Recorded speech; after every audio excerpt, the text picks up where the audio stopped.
Shalom, c'est un réel plaisir de vous retrouver pour e-décryptage, la tribune réservée à l'actualité africaine internationale sur Lumière du Monde Télévision. 3 sujets à la une de cette émission. Nous serons en Tunisie où les propos jugés racistes du président Kais Saied continuent de peser lourdement sur les migrants subsahariens dans le pays. Récemment encore, des familles de migrants installées sous des tentes devant les sièges du HCR et de l'OIM à Tunis ont été délogées à coups de gaz lacrymogènes par la police tunisienne sous l'ormeta de la communauté dite internationale. Deuxième sujet, le Conseil constitutionnel valide l'essentiel de la réforme des retraites en France. Le président Macron promulgue la loi dans le journal officiel. Des tensions éclatent dans toute la France. Nous en parlerons sur notre plateau. Et puis, les Africains font preuve d'un manque de courage à assumer pleinement leur indépendance. Cette assertion est du pape François qui s'exprimait lors d'une interview dénonçant également une mentalité colonialiste de la communauté internationale vis-à-vis du continent africain. Tous ces sujets seront décryptés sur notre plateau avec nos différents consultants sur ce plateau. Bonjour, docteur Maté. Bonjour Franck, comment allez-vous? Oui, très bien, je vous remercie. Bonne chose à tous nos téléspectateurs. Merci infiniment. Alors, en guise de présentation, docteur Maté, vous êtes professeur d'économie et de management avec une spécialisation dans les problématiques de la dette, du financement et de l'entrepreneuriat, un doctorat en économie, un MBA, une maîtrise en économie monétaire et économétrie, ainsi qu'un diplôme de fin d'études en comptabilité. C'est bien cela? Tout à fait. Merci infiniment d'être des nôtres sur ce plateau pour ensemble parcourir l'actualité africaine et internationale. Bonjour, professeur Raphaël Kwasi. Bonjour, monsieur Colbert. Nous sommes très heureux de vous avoir sur ce plateau. C'est moi-même. Merci infiniment. Oui. Alors, vous êtes maître de conférences en littérature française, option roman, à l'université Peleforo, Gonkoulibaly de Korogo. C'est celui-là. Voilà, et c'est dans le nord de la Côte d'Ivoire. Oui. Je prononce bien Peleforo? Oui, Peleforo, voilà. Gonkoulibaly. Merci infiniment, professeur. Avec vous, comme avec Dr Maté, nous allons ensemble égrener l'actualité africaine et internationale sur ce plateau. Premier sujet, le président tunisien Kais Saied a sémé l'émoi dans son pays et à l'étranger en laissant entendre le mardi 21 février dernier que la venue de migrants subsahariens relèverait d'un complot visant à affaiblir l'identité arabo-islamique en Tunisie. Suite à ces propos, les migrants subsahariens ont été la cible d'actes de violence et de racisme dans tout le pays. Des centaines de ces migrants ont regagné leurs pays respectifs avec l'aide de leurs autorités. Ceux qui sont encore sur le sol tunisien continuent de vivre l'enfer. La police tunisienne a eu recours à des gaz lacrymogènes mardi pour disperser une centaine de demandeurs d'asile et migrants africains qui campaient devant le siège du Haut-Commissariat aux réfugiés à Tunis. Selon les autorités tunisiennes, 80 migrants ont été interpellés, dont 30 placés en garde à vue. C'est un gros problème parce que quand ils se rassemblent, ils se sentent plus forts, ils se sentent en sécurité, ils n'ont plus peur de la police. Ils ne se soucient pas des gens, des femmes, ils ne respectent pas les personnes âgées ou les jeunes. Ces ressortissants d'Afrique subsaharienne, cherchant pour la plupart à être évacués vers des pays tierces, étaient à cran après la suspension par le HCR de l'examen de leur dossier, ont rapporté des témoins. Jusqu'à ce que j'ai eu mon statut, et maintenant j'attends, je fais l'entretien des réinstallations, tout. Mais il y a d'autres comme moi qui sont là, il y a plus de 2 ans, il y a plus de 3 ans, ils n'ont pas été appelés. Mais c'est dû aussi aux procédures des dossiers. On ne peut pas prendre tous les dossiers. Donc c'est à nous maintenant de comprendre qu'il y a beaucoup de dossiers qui sont là. On ne peut pas les traiter tous en même temps. Dans une lettre ouverte, un groupe de demandeurs d'asile a expliqué qu'ils s'étaient réfugiés près du HCR après avoir été chassés de plusieurs villes de Tunisie suite à un discours en février du président Kais Saied sur la politique migratoire jugée raciste. Voilà, retour donc sur ce plateau, chers consultants. Tout est parti d'un discours jugé xénophobe du président Kais Saied, accusant les subsahariens d'un complot visant à modifier la composition démographique du Carthage. Discours populiste ou affirmation justifiée sur le terrain? Je commencerai par Dr Maté. Écoutez, Franck, la situation, moi je dirais que si on regarde dans l'histoire, on regarde dans l'histoire, on regarde Hitler, on regarde également dans une histoire très proche, on regarde Trump, on sait que les présidents qui sont populistes, c'est-à-dire qui veulent avoir l'assentiment de la population, essaient de rassembler la population autour d'un problème où la population s'identifie.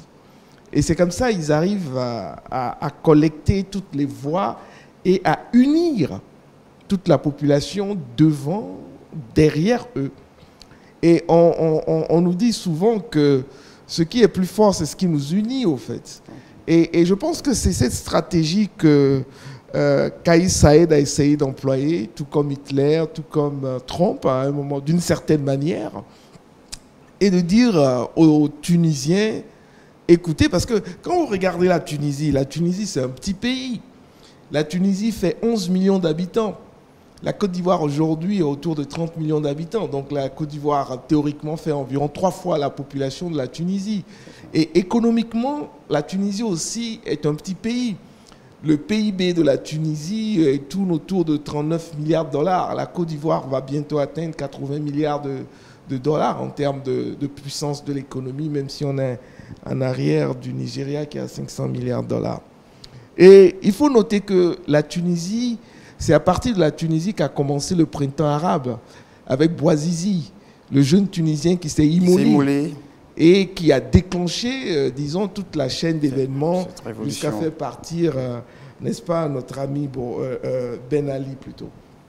Donc, aujourd'hui, il faut comprendre que l'économie de la Tunisie se porte très mal. Ils ont eu, sur la période Covid jusqu'en 2020, à peu près une récession d'environ 8,8%. C'est énorme économiquement.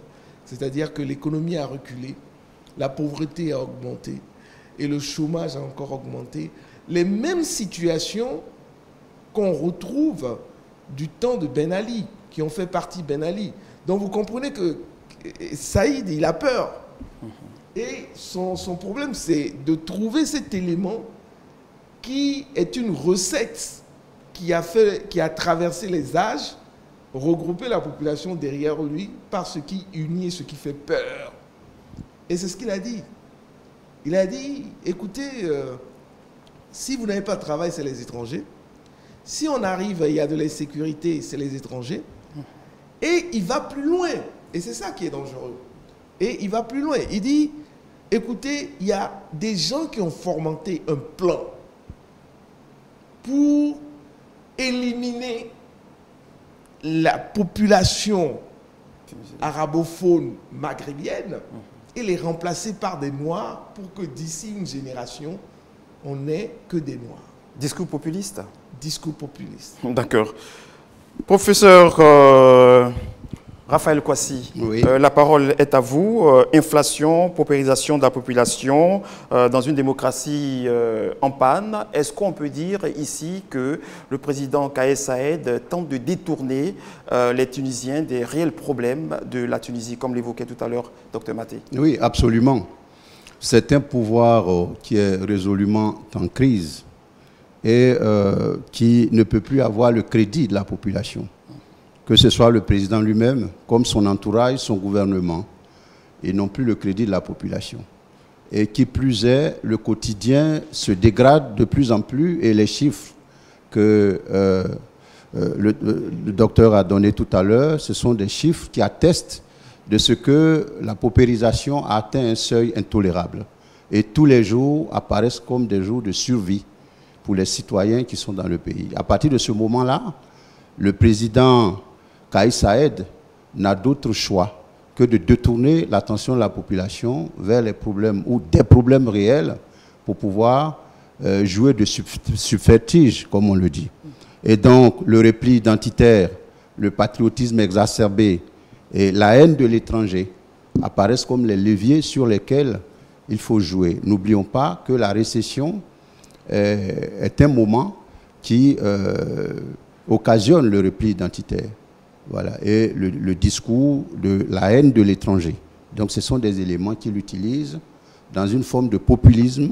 N'oublions pas que sur le plan démocratique lui-même, il a dissous pratiquement toutes les institutions pour ramener le pouvoir à lui seul.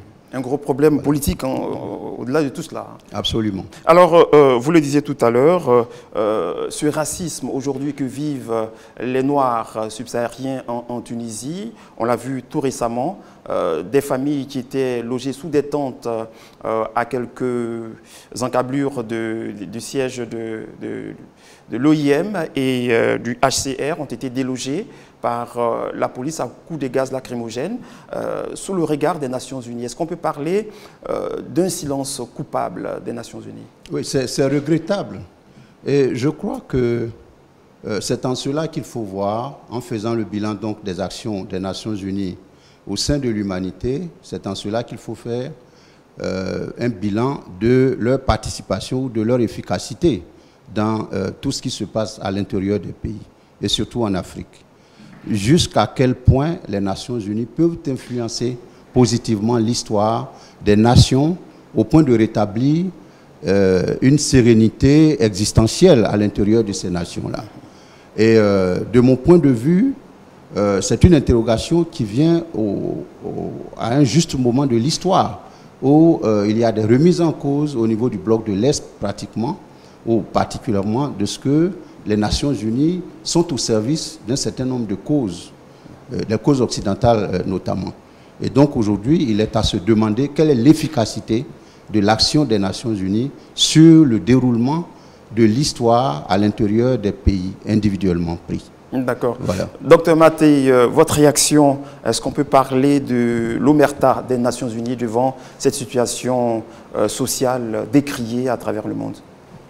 Vu que les populations ont été délogées à quelques pas de cette institution, l'OIM et le HCR. Il faut comprendre une chose, c'est que c'est quoi les Nations Unies? Les Nations Unies, c'est toi, c'est moi, c'est la Côte d'Ivoire. Donc c'est tous les pays du monde, à l'issue de la Deuxième Guerre mondiale essentiellement, même si ça a commencé avec la Société des Nations, qui ont décidé de se rassembler et de voir comment... Parce que c'est pas un business, en fait. C'est pas une compagnie, c'est pas une entreprise. C'est-à-dire qu'ils n'investissent pas de l'argent et ils ont de l'argent que ça leur ramène, en fait. Ce sont des gens où tous les pays cotisent.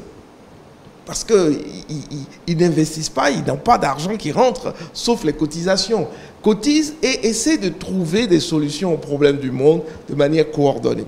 Et donc, il faut comprendre qu'une des choses sacrées sur le plan international, c'est ce mot, la souveraineté. C'est-à-dire que c'est sacré. Un pays est souverain. Qui que tu sois, tu ne peux pas venir imposer à un pays autre chose. Donc cette souveraineté bloque souvent l'action des Nations Unies. C'est-à-dire que les Nations Unies, ensemble, les autres décident de faire quelque chose. C'est un peu comme dans ton quartier. S'il y a un problème entre ton épouse et toi, ça ne concerne que toi. Même le chef du quartier ne peut pas venir rentrer dans ton foyer pour venir imposer des choses. C'est pareil. Donc, c'est ça le problème des Nations Unies. Êtes-vous en train de dire qu'il faut repenser le mandat des Nations Unies? Non seulement le mandat, mais les ressources, au fait. Parce qu'aujourd'hui, les Nations Unies, quand je regardais ces Africains qui sont partis devant le HCR, etc., parce que moi, j'ai travaillé, quand je faisais mon doctorat aux États-Unis, j'ai travaillé pendant plusieurs mois au siège des Nations Unies et j'étais dans un des départements les plus convoités des Nations Unies, le département d'audit. Et j'ai travaillé avec une équipe qui a fait l'audit des opérations militaires des Nations Unies à travers tout le monde entier. Et j'ai été horrifié de voir les chiffres. Il y a des contrats de confidentialité dont je ne peux pas avancer. Mais j'ai été horrifié de voir les chiffres que les Nations Unies dépensaient dans l'armement et tout, etc., pour assurer la paix. Est-ce que ouais? Donc quand je vois ces Africains en dehors, je me pose des questions même. Je me dis, mais où est-ce qu'ils vont se laver? Où est-ce qu'ils font leurs besoins? Comment ça se passe? Mais qu'est-ce que les Nations Unies peuvent leur faire? Parce qu'eux-mêmes, ils sont sur des budgets parfois restreints. Donc le problème est profond. Le problème est très profond. Alors, oui, allez-y donc. Voilà. Ce que je voudrais dire, c'est que au-delà de toutes ces questions, il faut peut-être, comme vous l'avez dit, suggérer, revoir le mandat des Nations Unies. Le mandat des Nations Unies. Voilà. Quel est le mandat précis des Nations Unies? Parce que le drame qui se passe en Tunisie et dont on est alarmé, ce n'est pas le seul drame à l'échelle humanitaire qui se passe. Il y a eu plein de drames, que ce soit en Afrique, au Rwanda, on a vu en Afghanistan, pendant des décennies et des décennies. Alors, ces Nations Unies qui ont été créées pour prévenir les conflits ou les gérer au cas échéant, aujourd'hui où l'humanité est confrontée à tous ces drames, quelle est la capacité des Nations Unies de pouvoir gérer ces drames, de réagir pour préserver la vie humaine et la décence à l'intérieur de ces pays-là. Donc il faut repenser, il faut retomber certainement d'accord. La Deuxième Guerre mondiale est loin de nous. Elle a engendré, on le sait, pas mal de problèmes au niveau de l'histoire. Certainement, dans les circonstances historiques, les Nations Unies ont dû jouer un rôle. Mais avec l'évolution de la société... D'accord. Professeur, je reste avec vous. Oui. C'est vrai qu'en tant qu'Africains, nous regardons la plus grosse machine qui est les Nations Unies, mais il y a aussi l'Union africaine. Oui, absolument. Est-ce que vous pensez qu'elle a suffisamment interpellé les autorités tunisiennes sur cette question épineuse? Voici, pour résumer, ce que l'UA a dit. On dit l'UA a condamné les propos du président tunisien sur les migrants d'origine d'Afrique subsaharienne et a appelé ses États membres à s'abstenir de tout discours haineux à caractère raciste. C'est bien léger. C'est bien l'expression d'une impuissance. Alors, d'où viendrait cette impuissance? L'impuissance vient du fait que l'instrument lui-même, c'est-à-dire l'UA, n'a jamais pu gérer de bout en bout un conflit à l'intérieur de l'Afrique.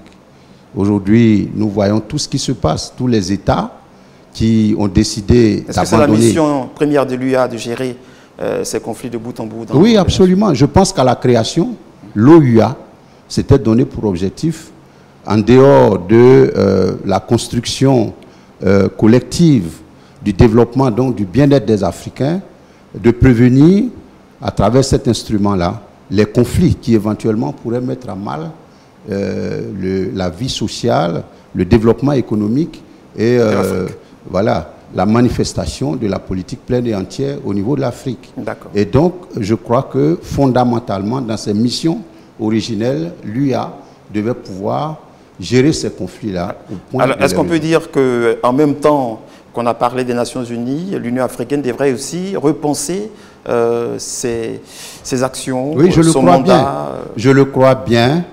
Voici des instruments dont le monde entier s'est doté, que ce soit à l'échelle mondiale ou à l'échelle locale, c'est-à-dire à l'échelle des continents, et qui devaient pouvoir réguler le fonctionnement de la société à leur niveau. D'abord au niveau général avec les Nations Unies, ensuite au niveau des continents avec un instrument comme l'UA. Mais aujourd'hui, vu la montée de tous ces drames à l'intérieur des pays, tout à l'heure on parlera certainement de l'Angola, je ne vais pas anticiper, mais tous ces drames qui ont lieu sous l'impuissance du regard du seul instrument qui régente la relation africaine, nous pouvons dire qu'il y a un échec à tous les niveaux. D'accord, ça c'est le point de vue du professeur Raphaël Kouassi. Docteur Maté, l'Union africaine et la crise tunisienne sur fond de racisme, quelle réaction? Est-ce que vous pensez que l'Union africaine a assez interpellé aussi suffisamment les autorités tunisiennes sur cette actualité? Écoutez, avant que l'Union africaine ne réagisse, les gens ont crié, les gens ont interpellé l'Union africaine. On a interpellé premièrement les États africains, les leaders africains de leur non-réaction en face de ce désastre humain de leur population. Moi, aujourd'hui, je regarde et puis je dis, mais tiens, j'ai une fille américaine et on était dans un pays dont je tais le nom et il y avait une crise dans ce pays. L'armée américaine a envoyé des Marines pour venir chercher ma fille, une seule fille dans le pays. C'est impensable. Alors qu'on a des centaines d'Africains qui sont là, les chefs d'État devant leur plat. Il y a quand même eu des actions. Oui, mais c'est après. Après qu'il y ait eu des boycotts, des appels sur les réseaux sociaux, heureusement. Et je pense que la réaction a quand même été propre dans certains pays. C'est timide, ça a été timide. Il y a eu des vols spéciaux qui sont allés chercher des oui, tout à fait, mais espérons que cette transformation dans l'attitude, ce réveil, puisse se généraliser et devienne la norme. Parce qu'au départ, ils n'ont pas réagi. Même l'Union africaine, je pense que ça a pris 3-4 semaines et plus avant qu'ils ne fassent, comme le disait le professeur Kouassi. Est-ce que vous avez des réactions, condamnation ou faire partie des charters spéciaux pour amener... Mais il faut condamner. Il y a des propos, puisqu'on parle de l'Union africaine, on parle de l'Afrique fédérale. Est-ce que vous voyez? On est supposé devenir, parce que c'est ça le premier objectif de l'Union africaine, créer les États-Unis d'Afrique. On est un seul pays. Donc, quelqu'un ne peut pas se lever et dire que les autres, je les chasse et tout, etc. Qu'est-ce que l'Union africaine peut imposer raisonnablement à un État dans son mode de fonctionnement ou dans son fonctionnement en cours? Donc, c'est quel impact, quel rôle... L'interpellation est quand même quelque chose. Ouais, quel impact, quel rôle sur les politiques africaines et sur l'histoire générale de l'Afrique? D'accord. Je reste avec vous et surtout dans le même élan. L'Angola a expulsé tout récemment de son territoire 3000 Congolais qui fuyaient la guerre dans le Kasaï. Comment expliquer que des Africains expulsent des Africains? C'est une énormité? Ce n'est pas tant que ça une énormité. Tout dépend des raisons, les causes qui poussent des populations noires à expulser d'autres populations noires. C'est la question, tout simplement, de mon point de vue, la question de la gestion des ressources. Comment les pays africains gèrent-ils leurs ressources? Est-ce qu'en Europe, vous voyez que les voisins, les populations des voisins sont victimes de ce genre de traquenard historique où on est obligé de renvoyer des populations? C'est sur la base, c'est quoi? C'est l'exploitation artisanale du diamant et de l'or au niveau du Congo.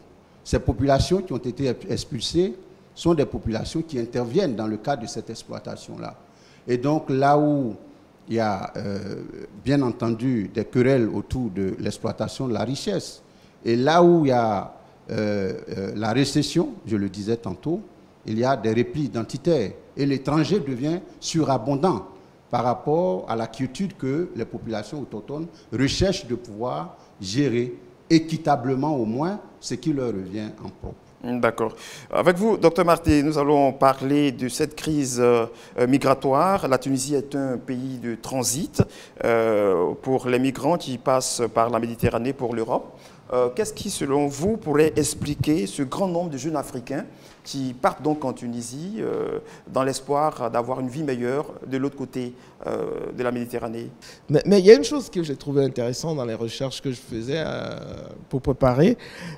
On a environ le grand nombre de migrants qui vont vers l'Europe à partir des pays maghrébiens, ce sont les Maghrébiens eux-mêmes, ce ne sont pas les Africains. Ah bon? Ouais. C'est une révélation. C'est ce que les chiffres disent. Et d'où tenez-vous les chiffres justement? Les chiffres, c'est le Centre américain d'études stratégiques. Okay. Et donc, on nous dit qu'ils sont autour de 11 millions en fait, aujourd'hui, qui quittent 3 pays essentiellement, le Maroc, la Tunisie et puis l'Algérie. Et ensuite, on nous dit que au niveau, d'après ces derniers chiffres, au niveau intra-africain, et justement ça rejoint ce qui se passe en Angola, la migration, elle est plus inter-africaine. Est-ce que vous voyez? Est-ce que c'est parce que les gens, on peut serrer les vis et tout, etc. Est-ce que c'est pour ça? Bon, ça peut être une des raisons. Et on nous dit également, selon ces chiffres, que hors Afrique, on a évalué à peu près à 11 millions d'Africains qui vont vers l'Europe, 5 millions vers le Moyen-Orient, et bien sûr, celui qui entraîne le moins de vagues, c'est vers les États-Unis. La question que vous avez posée est une question très profonde. Qu'est-ce qui pousse un jeune Africain ou une jeune, parce qu'il y a des femmes également, à prendre le désert, si nous prenons à partir de la Côte d'Ivoire? Moi, j'ai un jeune que j'ai coaché qui avait une entreprise, qui a tout vendu et qui a passé 8 mois en Tunisie avant de pouvoir accéder à l'Europe. Il y a 3 choses, au fait, qui poussent ces jeunes. La première chose qui les pousse, c'est le rêve que vendent ceux qui sont déjà arrivés. Parce que quand je parle avec lui, il me dit « Ah, j'ai tel ami, il a pu traverser, aujourd'hui il est là-bas, il envoie de l'argent à sa mère, etc. etc. » C'est le rêve qui est vendu, au fait. D'accord. Et la deuxième chose, sur la troisième, c'est la situation de nos pays. Et j'ai récemment parlé du problème du taux de chômage dans nos pays africains. Donc on a le chômage. Les chiffres sont fous. Et troisième chose qui les fait partir, c'est cette indépendance de parole et de la liberté démocratique. D'accord. Nous avons un sérieux problème à ce niveau. D'accord. En 2 phrases, parce que nous sommes vraiment pris par le temps. Qu'est-ce qui explique cette migration aussi volumineuse des Oui, Africains? il y a ce que le docteur a dit tout à l'heure. Il y a le phrases. mirage de la société occidentale comme étant l'Eldorado.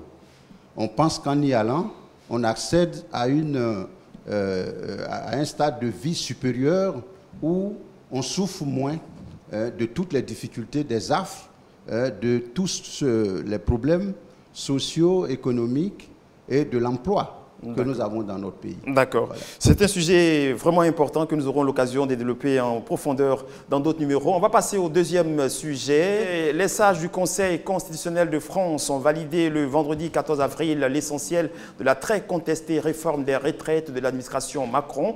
Pourquoi cette loi suscite-t-elle tant de colère et de manifestations en France et comment expliquer sa validation par le Conseil constitutionnel malgré qu'elle soit très impopulaire chez les Français? On décrypte juste après cette vidéo.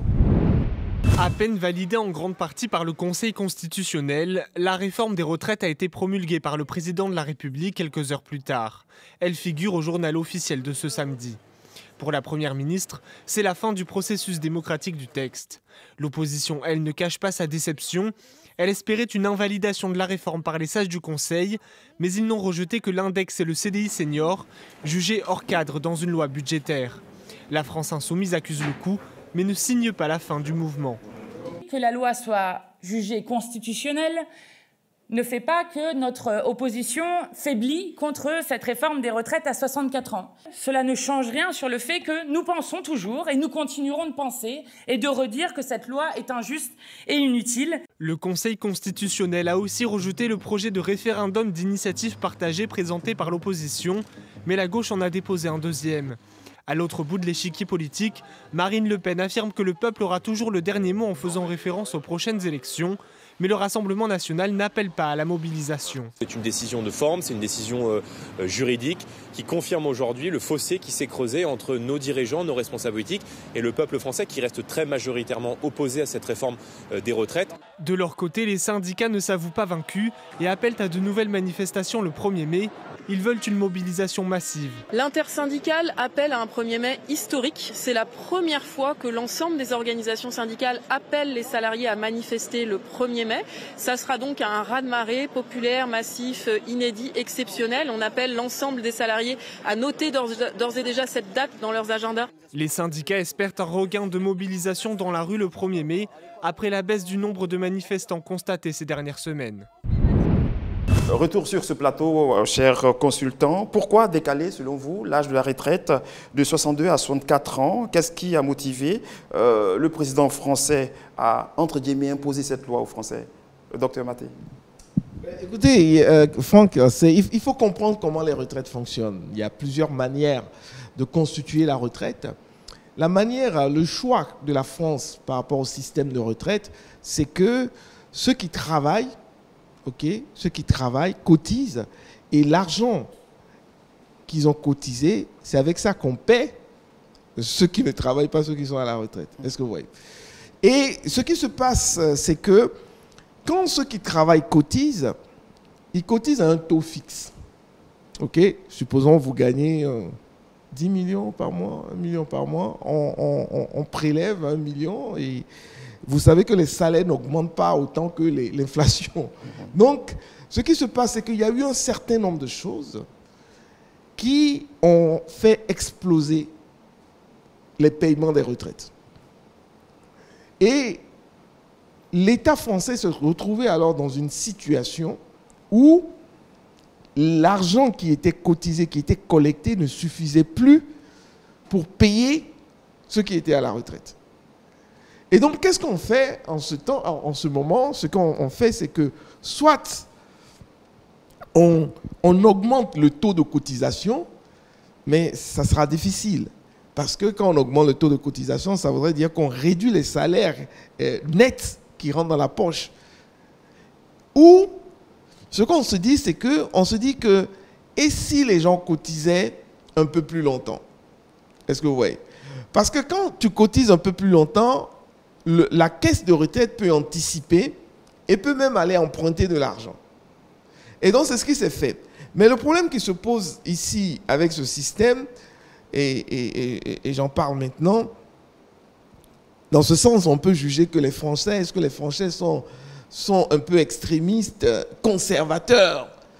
Parce que quand vous lisez la loi dit que ça sera applicable de manière progressive et que l'application pleine sera en 2030. Et on passe alors, selon les chiffres qu'on a, je crois, à 64 ans. En Côte d'Ivoire, selon les grades, on est à 65 ans. Est-ce que vous voyez? Et en même temps, les gens ont la possibilité de pouvoir avoir des pré-retraites et des retraites anticipées. Donc pour moi, c'est un problème qui ne se pose pas, au fait. D'accord.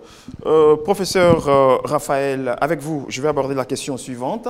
Malgré la farouche opposition des syndicats des travailleurs, le Conseil constitutionnel français a validé la réforme des retraites, une loi jugée inconstitutionnelle par la gauche française. Est-ce qu'on peut ici dire que l'indépendance de cette institution est mise en doute? Non, c'est point du tout. Alors, je voudrais, avant peut-être de me prononcer sur cette question, très rapidement, dire que le déficit constaté en 2022 est de 2 milliards par rapport à la retraite, comme l'a expliqué le docteur tout à l'heure. Et ce déficit est annoncé pour 14 milliards en 2030. Voilà. Et donc, les dispositions, on dit gouverner, c'est prévoir, c'est la vieille maxime. Donc, les dispositions qui sont prises visent à pouvoir gérer de façon rationnelle, de façon mathématique, les retraites dans des années à venir. Et donc, je pense que l'ensemble de la classe politique a donc pris cette décision, puisque, nous n'oublions pas, la majorité, c'est la Renaissance. Voilà, c'est-à-dire le parti politique de Macron. Et ils sont à la tête de tout, que ce soit au niveau du Sénat, du Conseil constitutionnel, de l'Assemblée nationale. Et donc, les dispositions qu'ils ont prises en termes de loi, de vote et tout ça, ce sont des dispositions qui sont tout aussi démocratiques que la consultation référendaire. Tout dépend certainement des circonstances. Est-ce qu'à vous entendre, cette loi pourra prévenir d'éventuels dysfonctionnements dans quelques années en France, cette loi? Oui, mais dans tous les cas, lorsque par la loi a été votée, promulguée, déjà, est-ce que vous comprenez? Il va y avoir des mécontentements, l'expression d'un certain nombre de désaveux. Oui, au-delà de la promulgation, est-ce que vous pensez que cette loi est rationnelle? Oui, absolument, puisqu'elle obéit à un certain nombre de principes. Le choix que la France a opéré de payer les retraites sur la base des cotisations de ceux qui travaillent, il y a une diminution progressive de la caisse, du contenu donc de la caisse, du montant que les gens ont en caisse pour pouvoir payer les retraites en fonction des années qui arrivent. Et donc, il faut, à un moment donné, la France sera incapable. Et ceux qui vont gérer vont dire que c'est du fait de ceux qui étaient là, qui n'ont pas pris des dispositions nécessaires pour qu'on puisse prévenir cet état de choses. Et la France risque de rentrer en faillite. Et donc, c'est pour prévenir cela que la loi a été prise. Et les dispositions sont démocratiques, même si la consultation n'a pas été par voie référendaire. Alors, comment expliquer alors cette opposition farouche des syndicats des travailleurs si cette loi milite en leur faveur dans quelques années? Oui, non, ça ne milite pas. Enfin, les gens, tout le monde a peur du changement. Ah oui. Et il y a un certain nombre un certain nombre de formes d'expression de la liberté. Voilà. Les gens, ils aiment être peut-être à la retraite un peu plus tôt. Il faut travailler maintenant pendant 44 ans, ce qui est énorme. Voilà. Et bien entendu, je crois que pour préserver un paiement minimum de 1 200 € qui correspond à, je crois, 58% du SMIC actuellement, il faut faire au moins 44 ans de travail, ce qui équivaut autour de 67 ans. Donc toutes ces choses sont privatives de liberté. Voilà. Et la liberté des Occidentaux, il ne faut pas jouer avec. Et puis bon, il y a un certain nombre de choses certainement à l'intérieur. Au point de vue social, on explique des incommodités, etc. etc. Alors, mais il faut avoir vraiment du temps pour entrer dans ces détails-là. Alors, Dr Maté, est-ce qu'il faut s'attendre à un bras de fer entre Macron et les travailleurs? Macron qui ne veut vraiment rien lâcher, surtout qu'il a promulgué la loi. Dans quelques jours, comment envisager cette relation entre l'exécutif et l'opposition? Je pense que, comme l'a dit le professeur Kwasi, la loi a déjà été validée, promulguée. Ce qui devait être rejeté a été rejeté. Et il faut l'appliquer. Il faut l'appliquer. Et ce que je trouve un peu malhonnête de la part de l'opposition française et des syndicats, c'est que dans certains discours, ils font croire que c'est demain matin à 5 heures que la loi sera appliquée. Alors que la loi sera appliquée progressivement jusqu'en 2030. Et c'est à partir de 2027 même qu'on aura les premières applications effectives. Est-ce que vous voyez? Donc c'est pas... Et si vous faites le point, la France est dans la moyenne de l'âge de retraite. D'accord. Est-ce que vous voyez? Alors, est-ce que ce soutien qu'apporte la gauche française aux travailleurs, au regard de vos déclarations, de vos affirmations, est-ce que cette action de la gauche aurait des ambitions politiques derrière? Oui, non. Moi, je pense que la gauche, d'abord, dans sa définition, elle est solidaire des masses pauvres. Voilà, et elle prend fait et cause pour ceux de basse extraction, c'est-à-dire ceux de la basse société. Et donc, elle est dans son élément traditionnel. Ceci dit, la question qu'il faut se poser, peut-on, en tant que politique, poser un acte, surtout de cette envergure, qui engage la totalité de la population sans faire de la politique?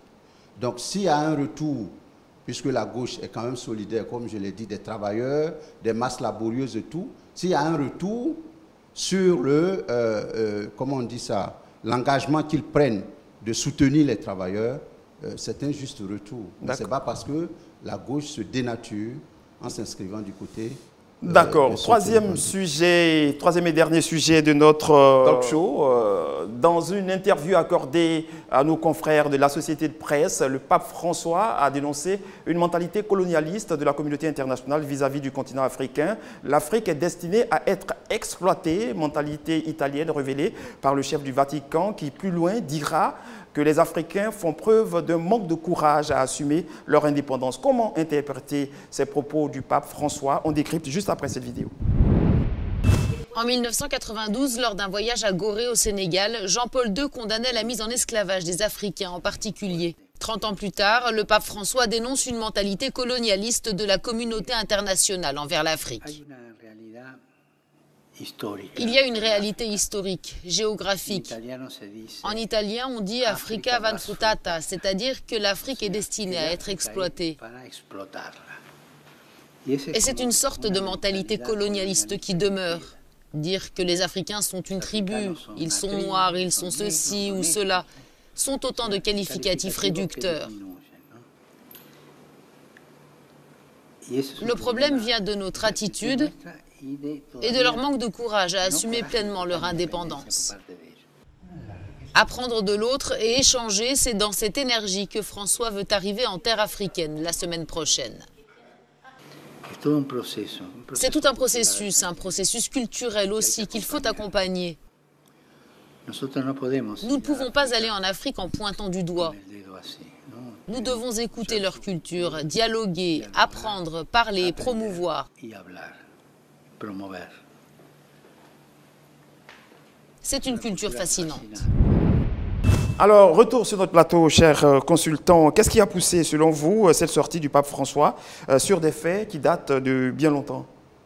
Professeur. Merci infiniment. Je pense que on peut peut-être considérer cela comme une volonté de coller à l'actualité. Il peut aussi, dans un deuxième temps, être question d'un souci de revenir à une certaine forme d'orthodoxie idéologique que prône la religion.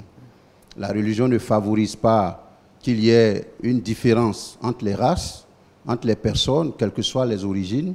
Et donc, en décriant ou en dénonçant l'esprit des autres peuples, c'est-à-dire les Occidentaux, sur les Africains, je pense que le pape retrace là un juste retour au fondement idéologique de la religion. Une prise de conscience? Oui, une prise de conscience. Parce que le rôle que la religion a joué dans l'histoire de la colonisation a été flou par moments. Voilà. Et quelquefois même, on les a associés comme auxiliaires d'exploitation des colonies. Et même que ce soit dans la gestion du pouvoir à l'Occident, on a eu des monarchies de droit divin. Voilà, et il y avait des abus à l'intérieur de ces monarchies-là. Donc aujourd'hui, où il y a une justice sociale, une justice entre les races qu'un pape réclame, on peut considérer cela comme un juste retour, malgré soi, à une orthodoxie idéologique, spirituelle.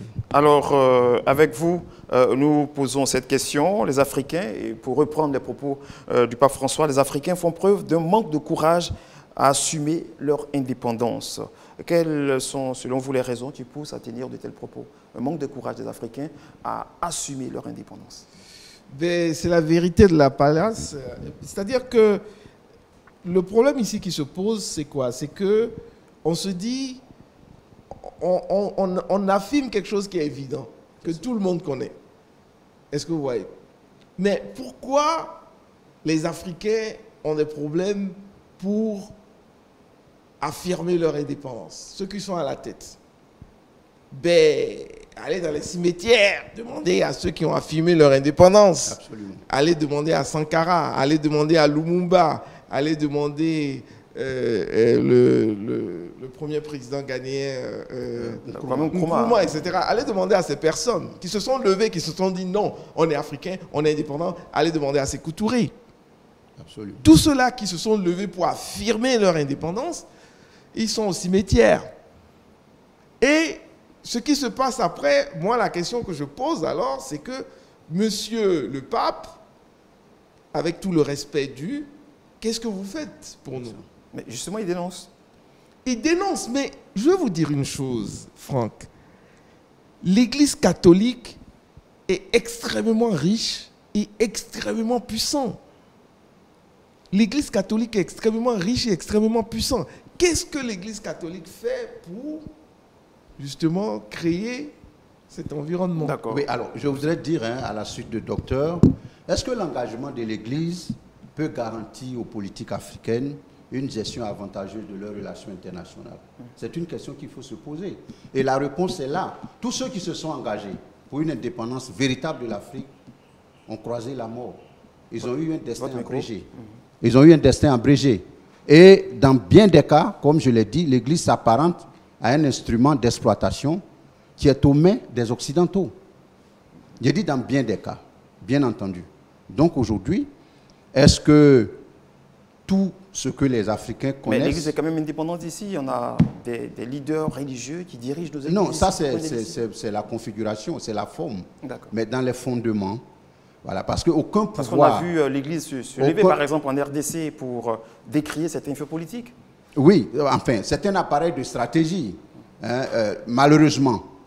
Quoique l'Église a des objectifs nobles par rapport à la communauté humaine, ça c'est pas, mais c'est l'utilisation qu'on en fait. C'est de cela que je parle. Alors, ce n'est pas parce que les Africains ont tant peur ou ne peuvent pas assumer véritablement le destin des pays africains. Mais c'est parce qu'il y a l'obstacle de l'ogre occidental constitué. Mais on fait très vite d'accuser l'Occident. Oui, mais moi je nous ne sommes pas responsables de ce qui se passe. Voilà, je voudrais dire que quand les multinationales ont créé les monopoles partout dans votre économie et que leurs premiers responsables, c'est-à-dire les présidents de leur pays, les manœuvrent dans la perspective, il a cité les présidents, les Julius Olympio, qui ont voulu créer la monnaie au Togo. On connaît toute l'histoire. Donc aujourd'hui, quelle est la marge d'indépendance des présidents africains vis-à-vis des métropoles anciennes? Et donc c'est cela en fait, la question aussi de savoir, est-ce que ces présidents, comme vous le dites, sont obligés d'accepter? Donc on ne va pas toujours accuser l'Occident. Nos présidents sont indépendants. Le héros, le disait un grand leader africain qui est contemporain en nous. Le héros, c'est celui qui revient de la guerre. Personne ne s'engage véritablement en politique pour y croiser la mort. On veut faire de la politique non seulement pour arranger ses congénères, mais aussi pour une fin heureuse pour soi, au point de vue du destin. Alors, qu'est-ce que l'Église devrait donc faire pour justement amener les Africains à prendre conscience de leurs responsabilités, selon vous? Mais ce n'est pas à l'Église d'amener les Africains. Certainement, si l'Église a un rôle à jouer, c'est de faire en sorte d'enlever la trappe, de desserrer l'étau que les multinationales et le consortium de l'Occident exercent sur l'étau de pression qu'ils ont sur les velléités d'indépendance Mais vous convenez avec moi que l'homme est au centre des actions de l'Église. Le bien-être de l'homme, c'est aussi le rôle de l'Église. Oui, c'est pas, ça ce sont des affirmations de base. Pourquoi l'Église a attendu maintenant pour dire que l'Africain ou les Africains subissent une injustice vis-à-vis de l'humanité? Moi, je pense que si l'Église était engagée... Qu'est-ce que devrait faire l'Église, ou alors qu'est-ce que vous attendez de l'Église? L'Église doit s'engager véritablement auprès, si elle a encore la possibilité, de tout comme je l'ai dit, du consortium constitué par les multinationales qui sont aux mains des Occidentaux et qui exploitent les pays africains. Prenez les pays... A-t-elle ce pouvoir, l'Église? Ah, mais c'est le pouvoir qu'on veut qu'elle ait. Si elle n'a pas ce pouvoir, pourquoi intervient-elle ici alors sur cette question? Docteur Maté, voilà. D'accord. Réaction sur cette question? Mais écoutez, oui, là, il faut comprendre que l'Église est d'un côté comme de l'autre. Est-ce que vous voyez? Parce que c'est cette même Église qui est en Occident, où les présidents vont prier, où, comme il est dit, les multinationales, les PDG de multinationales vont prier. Donc l'Église n'a pas nécessairement à courir et puis à essayer de créer ou de financer des partis politiques, etc. Non. Elle peut exercer une pression. Elle l'a déjà faite. Où on a vu que l'Église est intervenue, les jésuites, etc., dans des conflits, même dans le conflit ivoirien, à un moment donné, ils sont intervenus. Donc c'est ce rôle, mais un peu plus renforcé, qui devient un rôle économique de libération, où ils disent de l'autre côté à ces multinationales, à ces présidents, resserrer le taux, donner un peu plus d'autonomie, etc., et que tout le monde en profitera. Mais également ici, et je sais que l'Église fait des actions un peu plus positives encore. Récemment, moi, j'ai une ONG qui lutte contre la pauvreté par l'entrepreneuriat. Il y a 2 semaines, l'Église catholique m'a contacté pour que je vienne faire des formations justement à des migrants de retour sur l'entrepreneuriat. L'insertion sociale. Oui, l'insertion sociale. Il faut multiplier ces actions, en fait. Il faut multiplier ces actions. D'accord. Un mot de fin sur cette question précisément? Oui, je voudrais dire que comme moi, je ne remets pas en cause les fondements. Ce sont les formes. Voilà. Comment l'Église, comment les choses se manifestent en société? Moi, je parle des problèmes de fond. Si l'Église s'engage dans le fondement, puisque tout le monde presque, comme le docteur l'a dit, prie, va à l'Église, en dehors des musulmans, bien entendu. Mais ce sont les confessions voisines. Mais je veux dire, si l'Église touche le problème au fondement, c'est-à-dire les Occidentaux qui apparaissent plus comme la tutelle des pays africains, alors on sera sauf. Et je pense qu'on aura gain de cause quelque part. Voilà, merci à tous les deux d'être intervenus sur ce plateau pour ensemble égrener l'actualité africaine et internationale. Amis téléspectateurs, nous sommes au point de chute de cette émission. 3 sujets ont animé ce talk show. Le premier, la Tunisie, la crise identitaire qui sévit aujourd'hui en Tunisie. En France, le Conseil constitutionnel valide l'essentiel de la réforme des retraites.